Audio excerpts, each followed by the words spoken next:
እርግጠኛ ነኝ አንደኛ ነው የወጣችሁ። እንደዛ ባይሆንማ ፊት ለፊቴ እንዲቀብርር ብላ ተቀመጠም ነበር። ምን የተረገመ ቀን ነው? አንደኛ ከወጣሽ የፈለግሽውን እገዛልሻለሁ ያስባል። ሰክሬ ነበር እንዴ? እንደዛማ መሆናል። ደሞ ሲያቀብጠኝ አስጠኝ መቅጠሪ መጠጡ ከነባርማኑ ነበር እንዲጠጣውት።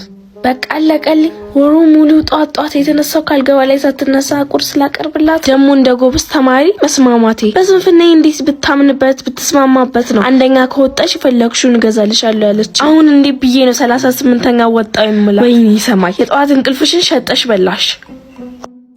በምን አፌ ነው 38ኛ መውጣቷን መነግራት አለች። እቺ ደግሞ አስጠኝቻ 38ኛ ከወጣች ባላስጠናትማ ከሀገር ነበር የምትወጣው። ወይኔ ዮሴፍ የሰራህበትን ደሞዝ ከሜሪ ሳይሆን ከፈጣሪ ጠብቀ። ለነገሩ ሰማይን ያስጠና ምድር አትከፍለው። ስንተኛ ወጣሽ?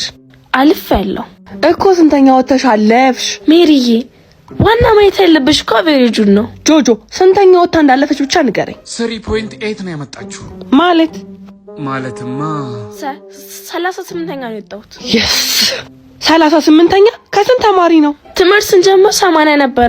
40ዎቹ ለጥፋታቸው ተባረሩ። ነገ ቁርሴን ለመስራት በጧት ስለምትነሽ ተነሻውን ግቢ። እኔስ?